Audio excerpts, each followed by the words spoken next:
السلام عليكم ورحمة الله وبركاته. حامدا ومصليا أما بعد. قد قال سبحانه وتعالى في كلامه المجيد: أعوذ بالله من الشيطان الرجيم. إن في خلق السماوات والأرض واختلاف الليل والنهار لآيات لأولي الألباب. صدق الله العظيم. وقال رسول الله صلى الله عليه وسلم: الشتاء ربيع المؤمن، أو كما قال عليه الصلاة والسلام.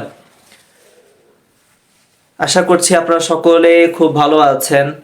আল্লাহ তাআলার বিশেষ রহমত, ফজল ও করমে আলহামদুলিল্লাহ আমিও ভালো আছি।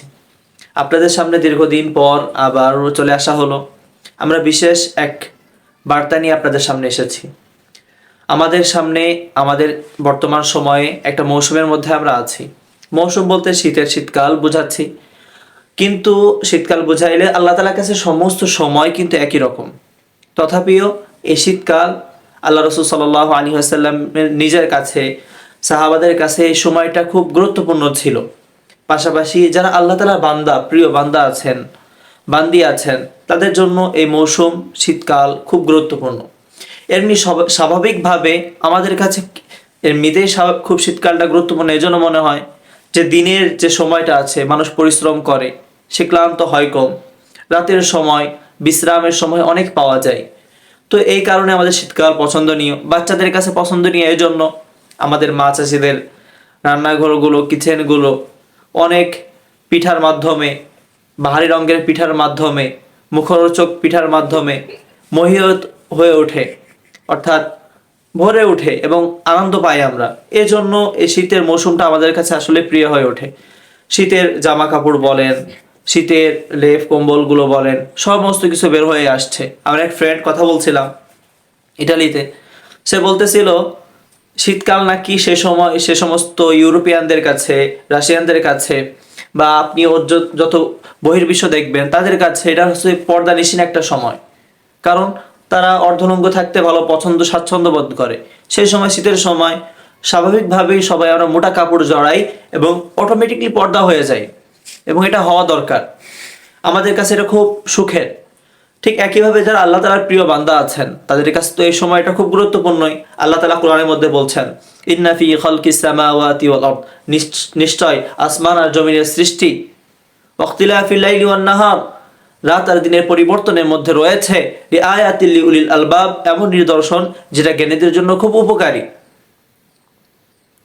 আল্লাযীনা ইয়াযকুরুনাল্লাহা কিয়ামান ওয়া কুউদান ওয়া আলা জুনুবিহিম, যারা আল্লাহকে স্মরণ করে দাঁড়িয়ে দাঁড়িয়ে, কিয়ামা ওয়া কুউদা বসে বসে, ওয়া আলা জুনুবিহিম এবং শুয়ে শুয়ে, ওয়া ইয়াতাফাক্কারুনা ফি খালকিস সামাওয়াতি ওয়াল আরদ এবং আসমান আর জমিনের সৃষ্টি নিয়ে চিন্তা ভাবনা করে, তারা অবশ্যই বলতে বাধ্য হয়, রব্বানা মা খালাকতা হাযা বাতিলা, হে আল্লাহ আপনি এটা অনর্থক সৃষ্টি করেন নাই। রব্বানা, হে আল্লাহ, মা খালাকতা হাযা বাতিলা, আপনার এই সৃষ্টি অনর্থক নয়। আল্লাহ তাআলা অন্য জায়গায় বলছেন, ইউলিজুল লাইলা ফিন নাহারি ওয়া ইউলিজুন নাহারা ফিল লাইল, আল্লাহ তাআলা রাতকে দিনের মধ্যে, দিনকে রাতের মধ্যে প্রবেশ করান।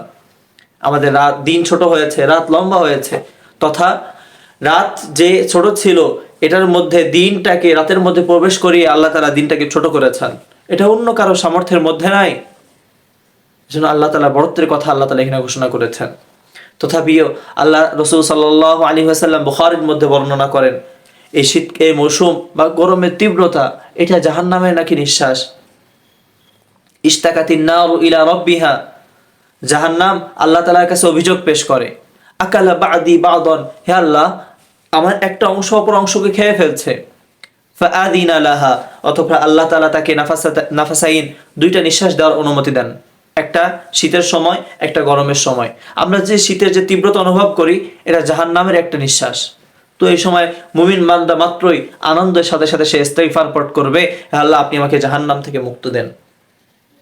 পাশাপাশি একজন ঈমানদার বান্দার জন্য এই শীতের মৌসুম এই জন্য গুরুত্বপূর্ণ, সে ইবাদতের দুইটা সুযোগ পায়। আল্লাহ রসুল হাদিসের মধ্যে বলছেন, আশ-শিতাউ আন আবি সাঈদ আল-খুদরি রাদিয়াল্লাহু তাআলা আনহু قال, তিনি বলেন আল্লাহ রসুল সাল্লাল্লাহু আলাইহি ওয়াসাল্লাম বলেছেন, আশ-শিতা রাবিউল মুমিন, এই শীতকাল হলো ঈমানদারদের জন্য বসন্ত স্বরূপ। বসন্ত সবসময় আসে না, সবার জন্য আসে না। কোকিল সবসময় গান গায় না, হ্যাঁ, যৌবন সবসময় থাকে না, অর্থ সবসময় পকেটে থাকে না। কিছু সময় পকেটে যেমন যৌবন আসে, একটা পুরুষের যেমন যৌবন আসে, একটা প্রত্যেকটা জিনিসের যৌবন আসে, গাছের পাতার যেমন যৌবন আসে, ঠিক একইভাবে একটা ইমানদার বান্দার জন্য এই শীতকালীন এই মৌসুমটা খুব গুরুত্বপূর্ণ। কারণ দিন ছোট হয়েছে, রাত লম্বা হয়েছে, সে চাইলেই দিনের সময় রোজা রাখবে। আল্লাহ রসুল সাল্লাল্লাহু আলাইহি ওয়াসাল্লাম হাদিসের মধ্যে জানান, আশিতাউ রাবিউল মুমিন। কারণ কি? কারণ হলো এর দিন হলো ছোট হয়েছে, তাই বান্দারা এই দিনে রোজা রাখবে। সামাহু, রাত লম্বা হয়েছে, তলা লাইলুহু, রাত লম্বা হয়েছে, ফাকিয়ামাহু, এবং সে রাতে নামাজ পড়বে। এর জন্য গুরুত্বপূর্ণ। ঠিক আমাদের মাঝে আমি দুইটা আমলের কথা বলতে চাই, বেশি আমলের কথা বলতে চাই না। একটা হলো আমাদের প্রথম হলো আমরা দিনে রোজা রাখবো। আল্লাহ রসুল সাল্লাল্লাহু আলাইহি ওয়াসাল্লাম প্রত্যেক সপ্তাহে সোমবার এবং বৃহস্পতিবার রোজা রাখতেন। আমরা চেষ্টা করব শীতের সময় 2 দিন রোজা রাখতে। পাশাপাশি চাঁদের 13, 14, 15, প্রত্যেক চাঁদের 13, 14, 15 আইয়ামে বীজ এর রোজা রাখার চেষ্টা করবো ইনশাআল্লাহ। পাশাপাশি রাতের নামাজ, কিয়ামুল লাইল, তাহাজ্জুদ নামাজ পড়বো আমরা। 2 নম্বর আমল, তাহাজ্জুদ নামাজ আমরা পড়বো।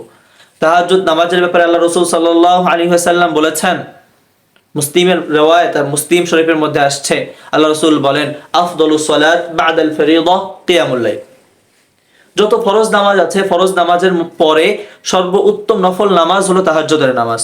তো আমরা এটা খুব সহজেই রাত্রে দীর্ঘ ঘুমের পরে আমরা তাহাজ্জুদ নামাজ দীর্ঘ সময় দাঁড়াইতে পারি। কোরআন তেলাওয়াত, জিকির, আজকার, তো অনেক কিছু শেখা যায়, করা যায়, এটা তো করবোই আমরা। পাশাপাশি আরেকটা আমল বলতে চাইনি, তাও করে বলতেছি, যাদের আল্লাহ তাআলা সামর্থ্য দিয়েছেন, শীত বস্ত্র, শীতার্থ, যারা শীতে বস্ত্র কেনার, শীতে জামা কাপড় কেনার সামর্থ্য যাদের নাই, একই জিনিস দিয়ে দীর্ঘ সময় ব্যবহার করছে, যাদের সামর্থ্য আছে, সবাই তো পারা যাবে না, পারবেনও না, যাদের সামর্থ্য আছে তারা যেন প্রতিবেশী, আত্মীয় স্বজনদের প্রতি লক্ষ্য রাখে এই শীতের সময়।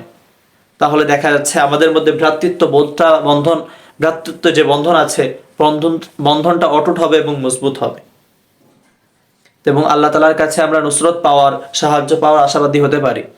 এই বসন্ত শীতকালের সময়টা সবাই উপভোগ করেন, আনন্দ করেন, পিঠাপুলিতে মুখরিত হোক, মুখরোচক পিঠাপুলিতে আপনাদের জিহ্বাগুলো তরতাজা হোক, আপনাদের রাতগুলো ঘুম প্রিয় হোক, পাশাপাশি যেন ইবাদতও হয়, দিনে খাওয়ার জন্য খুব সুন্দর হয়, শরীরের যত্ন নেবেন। এই বলে আমার সংক্ষিপ্ত ভিডিও শেষ করতেছি। সুস্থ থাকবেন, ভালো থাকবেন, শীতের মৌসুমটাকে ইবাদতের মাধ্যমে কাটাবেন। আসসালামু আলাইকুম ওয়া রাহমাতুল্লাহি ওয়া বারাকাতুহু।